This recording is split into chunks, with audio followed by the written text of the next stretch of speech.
मराठा आरक्षणाचा फायदा कोणाला मिळणार? मुख्यमंत्र्यांनी शासन निर्णयाचं सविस्तर विश्लेषण केलं आहे। ते म्हणाले, मराठवाड्यात निजामाचं राज्य होतं, त्यामुळे तेथील लोकांच्या जातींसंदर्भातील पुरावे हे इतर ठिकाणी सापडत नाहीत। ते केवळ निजामाकडेच म्हणजेच हैदराबाद गॅझेटमध्ये सापडतात। आपण तिथले पुरावे ग्राह्य धरले आहेत। त्या पुराव्यानुसार जे खरे कुणबी आहेत त्यांनाच हे प्रमाणपत्र मिळणार आहे।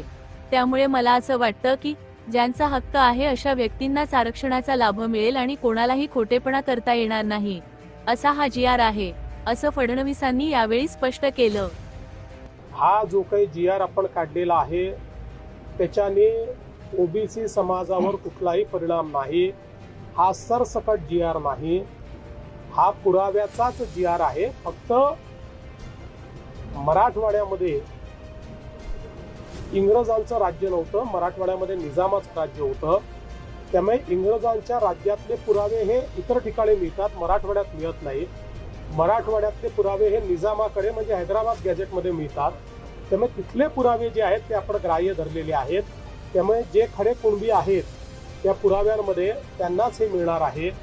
आणि मला असं वाटतं की यातनं एक प्रकारे जे काही खरे हक्कदार आहेत त्यांना मिळणार आहे, पण कोणालाही खोटेपणा करता येणार नाही, अशा प्रकारचा GR असल्यामुळे अनेक ओबीसी संघटनांनी याचं स्वागत केलेलं आहे।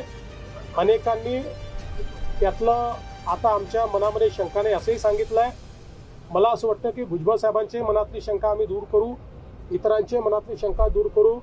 एक गोष्ट ओबीसी नेत्यांना देखील माहिती आहे की जोपर्यंत हे राज्य आहे तोपर्यंत ओबीसीवर अन्याय होऊ शकत नाही। जोपर्यंत हे राज्य आहे तोपर्यंत एका समाजाचं काढून दुसऱ्याला देण्याचा विचार होऊ शकत नाही। आम्ही मराठ्यांचं मराठ्यांना देणार, ओबीसींचं ओबीसींना देणार आणि ज्यांना खरा अधिकार आहे त्यांना ते देणार, कोणाचं काढून कोणाला देणार नाही। दोन समाजाला एकमेकांसमोर कधीच आणणार नाही।